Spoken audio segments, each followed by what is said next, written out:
بسم اللہ الرحمن الرحیم۔ ناظرین، آج ہم نے نیلسن میں پاکستان کے ممتاز نعت گو اور نامور نعت خواں الحاج محمد علی ظہوری صاحب کے ساتھ ایک نشست کا اہتمام کیا ہے۔ ان کا نعتیہ کلام سننے سے پیشتر ہم ان سے چند سوال کرنا چاہتے ہیں تاکہ ان کے تجربے اور ان کی خدمات سے ہم سب مستفید ہو سکیں۔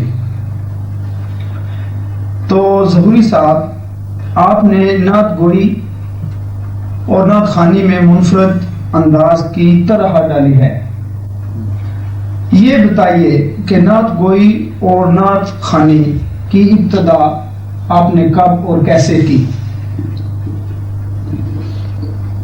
افضل صاحب، نعت خوانی کی ابتدا میری عمر اس وقت تقریباً 8-10 برس کی تھی جب میں نے نعت خوانی کی ابتدا کی، کیونکہ میرے والد صاحب رحمۃ اللہ علیہ حضرت میاں شیر محمد صاحب رحمۃ اللہ علیہ شرط پوری کے بڑے مخصوص مرید ہیں میں سے تھے۔ تو میں آپ کے ساتھ بچپن سے ہی شرط پوشی میں اس کی تقریبات میں حصہ لیا کرتا تھا، اور وہاں کیونکہ بہت سے علماء کرام اور نعت خواں حضرات بھی وہاں آیا کرتے تھے، اس لیے مجھے شوق نعت پڑھنے کا وہیں سے اس کی تقریبات میں سن کے نعت، تو وہیں سے مجھے یہی میں نے اس ذوق یہ میرا ذوق پروان چڑھا۔ اس کے بعد پھر مجھے آواز تو تھی ہی، پھر مجھے اسکول میں ہم پڑھنے کا بھی اتفاق ہوتا رہا، تو مختلف محافلوں میں بھی مجھے شرکت کا موقع ملتا رہا، اور پھر خاص طور پہ جب بھی کہیں اس کا موقع آتا تو تقریبات ہوتی رہتی، ان کے حلقہ چونکہ ارادت کافی تھا زلمیہ صاحب کا، تو وہاں مجھے جانا ہوتا، وہیں میں نعت پڑھتا۔ لیکن جہاں تک نعت گوئی کی ابتدا کا تعلق ہے، وہ اصل میرا دور جو ہے وہ شروع ہوتا ہے جب میں ایک سلسلہ نقشبندیہ کی ایک کامل ولی اور درویش اور بہت خوبیوں کے مالک اور میرے روحانی پیشوا رہنما حضرت میاں ظہور الدین صاحب نقشبندی رحمۃ اللہ علیہ سے جب میرا تعلق ہوا، تو آپ مشائخ نقشبندیہ میں ممتاز مقام رکھتے تھے، اور ویسے بھی وہ عاشق رسول تھے۔ خود بھی ان کا کلام اردو اور پنجابی ان کے حلقے میں پڑھا جاتا تھا، حلقہ ارادت میں۔ تو جب میں ان کی حلقہ ارادت میں داخل ہوا، اس وقت میری عمر تقریباً یہی کوئی 15-16 برس کی ہوگی۔ تو ان کا نعتیہ کلام سن کر، جو کہ پہلے میں خود پڑھتا تھا، پھر وہ سن کر مجھ میں گویا نعت گوئی کا بھی جذبہ جو تھا وہ بیدار ہوا، اور وہیں سے میں نے اپنی نعت گوئی کی بھی ابتدا کی۔ اور پھر مجھے ملازمت کے سلسلے میں مجھے ایک یعنی مدرس کی حیثیت سے، معلم کی حیثیت سے مجھے یعنی قصور میں آنا پڑا۔ یہیں میں نے امتحانات پاس کیے، منشی فاضل کا بھی اور ادیب فاضل کا، اور پھر یہ جو معلمی کی صنعت یہیں سے حاصل کی، اور یہیں میں مدرس تعینات ہوا۔ تو قصور شہر جو ہے وہ اسے ایک خاص امتیاز حاصل ہے مجالس کے سلسلے میں، وہاں بہت سی مجالس ہوتی ہیں، اور بزرگوں کا حلقہ ارادت بھی وہاں بہت ہے۔ میاں صاحب رحمۃ اللہ علیہ کے ملنے والے بھی بہت ہیں، اور میاں اپنا پیر جماعت علی شاہ صاحب محدث علی پوری رحمۃ اللہ علیہ کے بھی بہت سے ملنے والے، اس طرح بزرگوں کا وہ ایک مرکز ہے۔ تو وہیں ہمارے سلسلہ کے بزرگ اعلیٰ جو ہیں حضرت خواجہ غلام محی الدین قصوری دائم الحضوری انہیں کہتے ہیں رحمۃ اللہ، ان کا بھی حلقہ ارادت بہت ہے۔ اور ویسے بھی قصور میں بہت ذوق ہے، بابا اللہ شاہ صاحب رحمۃ اللہ علیہ کے ساتھ نسبت ہونے کی وجہ سے اس کی ایک اپنی ثقافتی اور سماجی ایک حیثیت ہے ہمارے چیٹ۔ تو وہاں بہت سی محافل ہوتی ہیں، بلکہ سارا سال وہاں حضور کے نام لیوا حضور کے پروانے جو ہیں وہ مختلف مجالس جو ہیں وہ سجاتے رہتے ہیں. تو چنانچہ وہاں مجھے میرے ذوق کو پروان چڑھنے کا موقع جو ہے وہ وہاں ملا اور وہاں کافی ہلکا بن گیا. تو یہیں سے میں گویا اصل میں باقاعدہ مجالس میں پڑھنے کا ذوق تو پہلے پیدا ہو گیا. حضرت میاں صاحب کا میں نے ذکر کیا آپ سفیر و مرشد کا, ان کی نگاہ کرم سے ہمارا تو ایمان ہے نگاہ مرد مومن سے بدل جاتی ہے تقدیر. تو ان کا جو خصوصی ان کی توجہ سے وہ تو تھا ہی, لیکن قصور میں آ کر اس ذوق کو پروان چڑھنے میں مدد ملی. یہاں بہت ہی مجالس میں نے شرکت کی اور پھر ہوتے ہوتے میری شروع جو تھی وہ اسی طرح بزرگوں کی مجالس میں اور جلسوں میں شرکت کرنے سے پورے پاکستان میں پھیل گئی. اتنا جو کچھ بھی ہوں میں وہ آپ کے سامنے ہوں. اچھا, آپ کی اس بات سے یہ تو ظاہر ہوا کہ ماشاءاللہ آپ کافی عرصہ سے نعت گوئی اور نعت خوانی میں حصہ لے رہے ہیں. تو آپ بتائیے کہ اب تک آپ نے کتنے ممالک میں نعت گوئی اور نعت خوانی کا مظاہرہ جو کیا ہے؟ ویسے میں اپنے طور پہ ہی دوسرے ممالک میں تو گیا ہوں, وہاں مجالس میں حصہ میں نے ضرور لیا ہے. میں نے ہندوستان میں حضرت مجدد افسانی سرہندی رحمۃ اللہ علیہ کے مزار پہ حاضری دی ہے قافلے کے ساتھ, اور وہاں بھی مجھے اپنا نعت پڑھنے کا موقع ملا اور مختلف مقامات پہ میں نے اپنے یعنی نعت کیا کلام لوگوں کو سنایا سامعین کو. تو کیا آپ کو یاد ہوگا کہ وہاں اس موقع پر آپ نے کون سی نعت پیش کی؟ یہ تو میں بتا نہیں سکوں گا. مختلف مقامات پہ پڑھا میں نے, لیکن خاص طور پہ وہ جب چادر پاکستان کی طرف سے وہاں چڑھائی گئی آپ کے صاحبزادہ قیوم اول رحمۃ اللہ علیہ کے مزار پہ, تو اس وقت ایک خاص منظر تھا کیونکہ اس میں ہندوستان کے مختلف علاقے سے مسلمان اس میں شہید ہو رہے تھے اور دور دراز سے نقش بندی سلسلے کے اکابر بزرگ جو تھے وہ وہاں شامل تھے. اس لیے میں نے خاص طور پہ چادر چڑھانے کے وقت اپنے ملک کی نمائندگی بھی کی اور اپنے طرف سے مختلف اشعار کا گلدستہ میں نے وہاں پیش کیا. بزرگوں کا کلام بھی تھا, اس میں میرا بھی کلام شامل تھا. بہرحال وہ اس لحاظ سے مجھے یاد رہے گی وہ محفل کہ اس وقت سامعین پہ عجیب جذباتی کیفیت اور رقت کا عجیب عالم تھا جو کم دیکھنے میں آتا ہے مجالس میں. تو بڑی رقت کے ساتھ عالم اسلام کے لیے وہاں پھر بعد میں دعا بھی کی گئی اور وہاں میں نے اس وقت حاضری دی. اس کے بعد پھر مجھے حضور علیہ الصلوۃ والسلام کی خصوصی کرم نوازی کی وجہ سے مجھے یعنی دیار پاک کی حاضری بھی نصیب ہوئی اور وہاں مختلف محافل میں مجھے شرکت کا موقع ملا. یہ خصوصی کرم ہے. اس وقت بھی میں 5ویں دفعہ وہاں حاضری دینے کے لیے جا رہا ہوں. پچھلی دفعہ ابھی چند ماہ ہوئے ہیں میں عمرہ کی ساتھ حاصل کر کے گیا ہوں, اس میں میرا بچہ بھی تھا, میری اہلیہ بھی تھی. یہ حضور کا خاص کرم ہے کہ مجھے وہاں حاضری کا موقع ملا اور وہاں میں نے مختلف محافل میں پڑھا بھی. اور جہاں تک حاضری روضہ پاک کے سامنے تعلق ہے تو وہاں تو آپ سمجھتے ہیں تو وہاں تو کوئی اپنے آدمی کو کوئی یعنی اس کو لکھنے کی یا پڑھنے کی کوئی ہوش نہیں رہتی. وہاں تو جذبات بھی اٹھتے ہیں اور آدمی میں نے ایک شعر بھی بعد میں لکھا, اس میں اس کی عکاسی کی ہے کہ بس یاد رہا اتنا سینے سے لگی جالی, پھر یاد نہیں کیا کیا انوار نظر آئے. تو یعنی ان کے علاوہ مجھے اب آپ حضرات کی خصوصی دعوت پہ جمعیت احسان کی طرف سے جو ملی ہے تو مجھے یہاں برطانیہ کے اب تک مختلف شہروں میں آپ کے موقع ملا ہے حاضری کا. تو کیا آپ نے نعت گوئی اور نعت خوانی میں کوئی امتیاز حاصل کیا ہے؟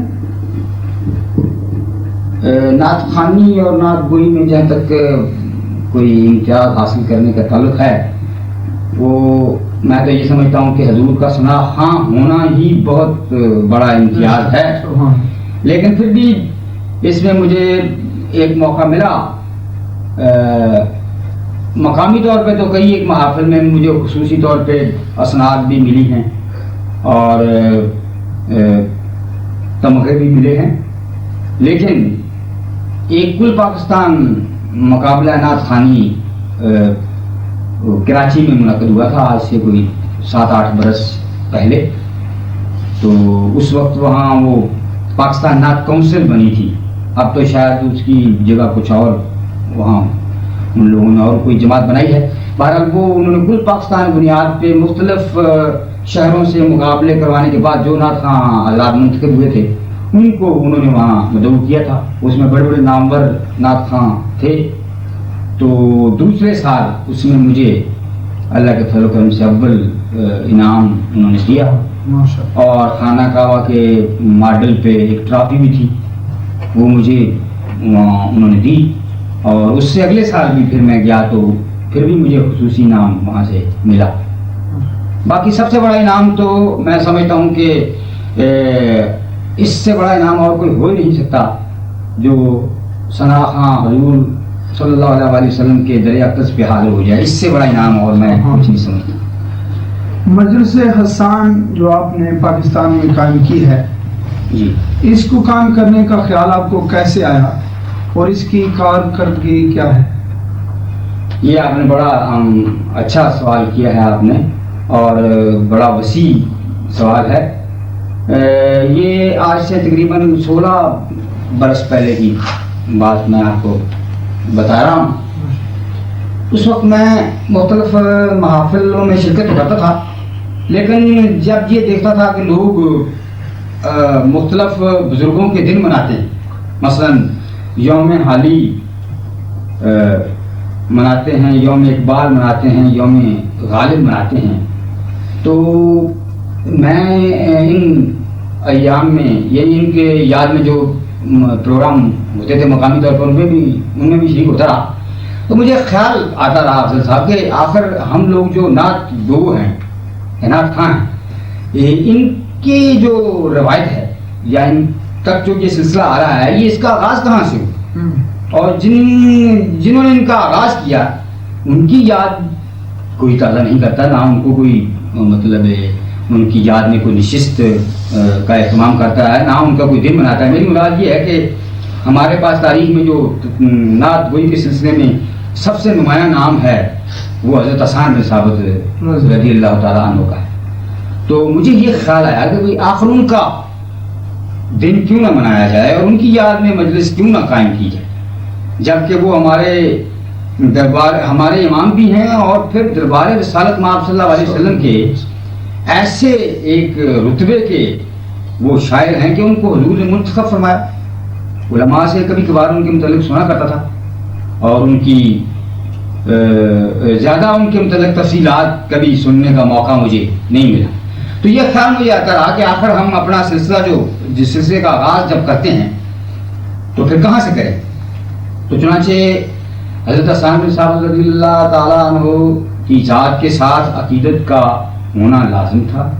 چنانچہ میں نے یہ سوچا کہ بھئی ان کی یاد میں نہ صرف یہ کہ ایک مجلس قائم کی جائے بلکہ ان کا دن منانے کا آغاز کیا جائے تاکہ لوگوں کو ہماری جو اسلامی ثقافت ہے، صحیح معنوں میں جو اسلامی ثقافت ہے، اس کا بھی لوگوں کے سامنے مظاہرہ ہو.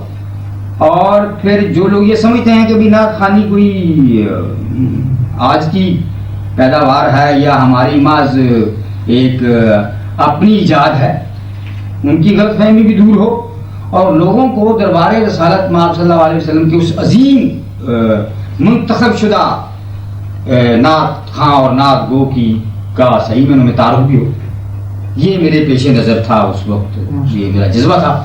چنانچہ اللہ کا فضل ہوا کہ یہ سب سے پہلے سعادت یہ قصور کے حصے میں آئی اور مجلس حسان کو یہ سعادت ملی کہ تاریخ میں سب سے پہلے یوم حسان حضرت حسان بن ثابت کی یاد میں منانے کا آغاز اسی مجلس نے کیا ہے. ویسے تو بہت سی تنظیمیں کام کر رہی ہیں، لیکن میں جو عرض کر رہا ہوں کہ حضرت حسان بن ثابت رضی اللہ تعالیٰ عنہ کی یاد منانے کا آغاز مجلس حسان نے ہی کیا ہے.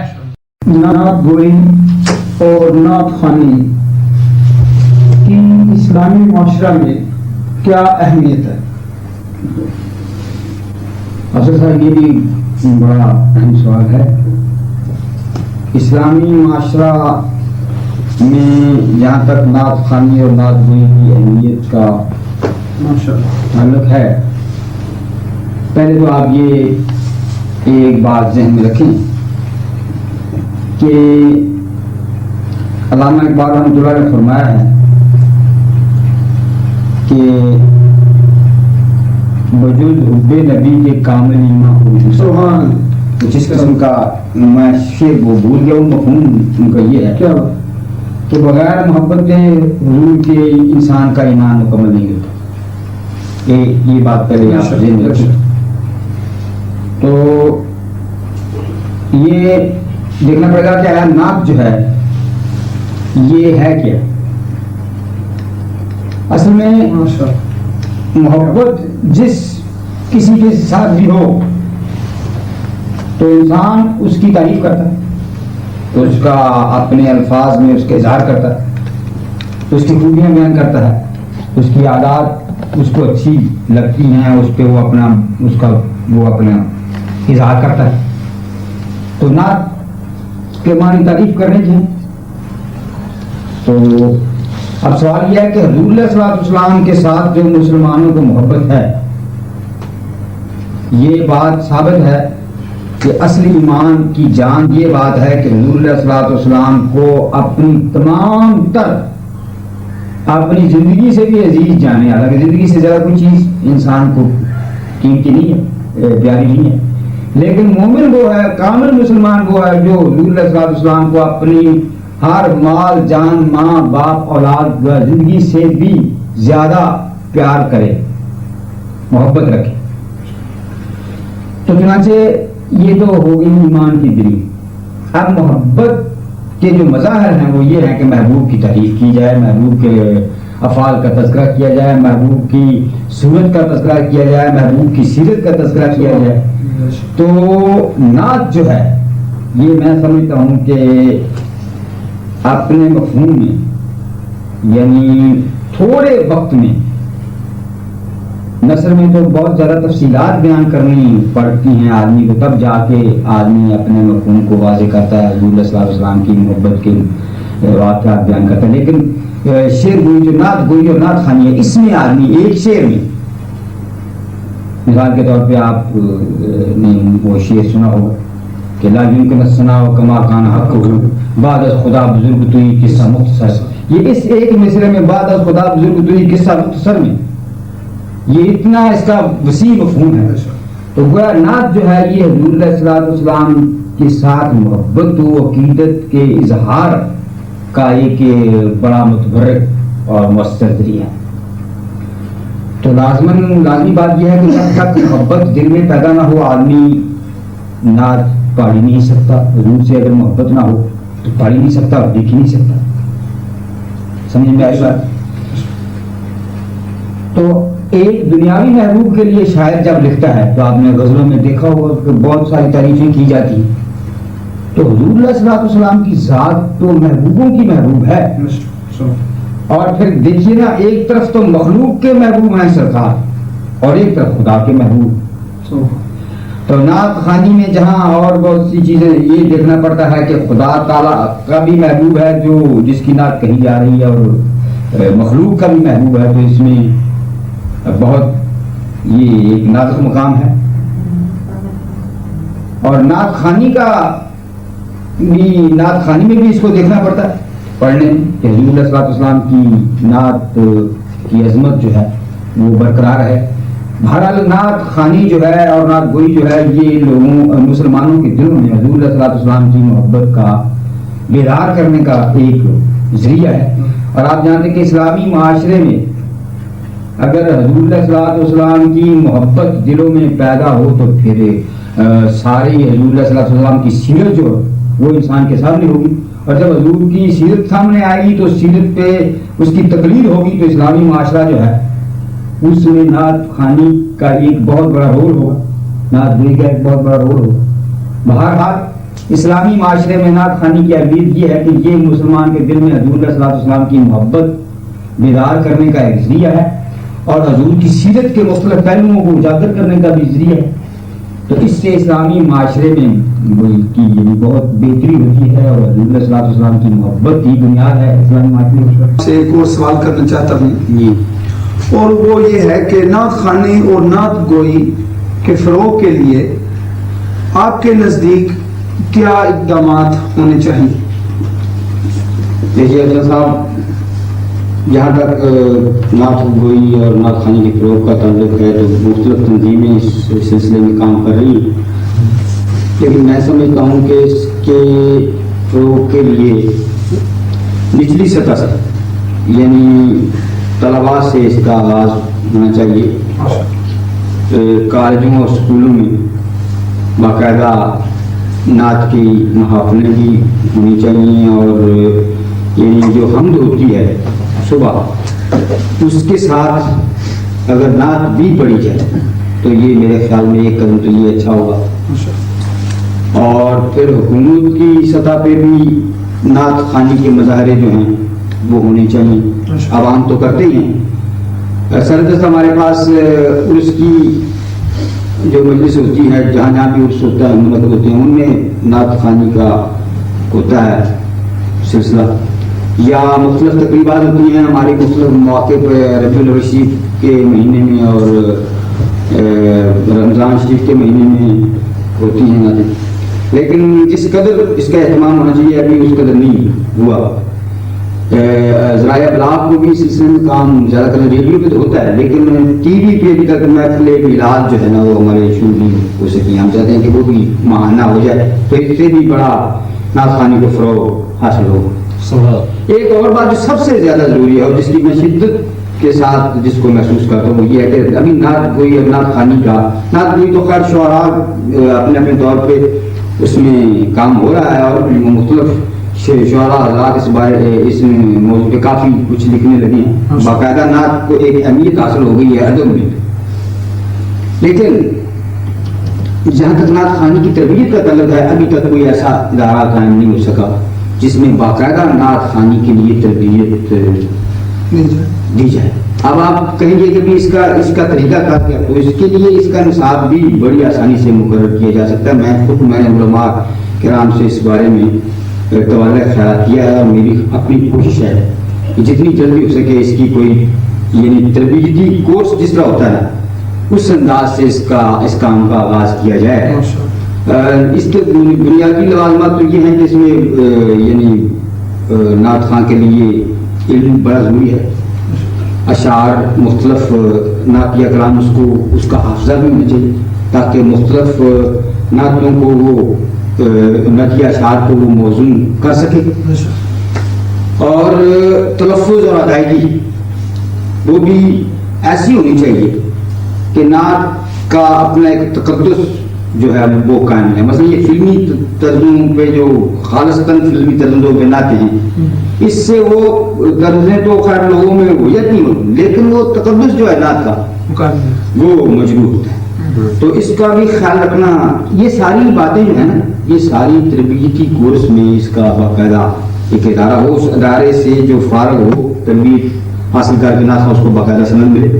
یعنی دیکھیں علماء کے پاس سند ہوتی ہے، قراء کے پاس سند ہوتی ہے، تو نعت خواں کے پاس بھی اس قسم کی سند ہونی چاہیے کہ اس نے فلاں ادارے میں تربیت جو ہے.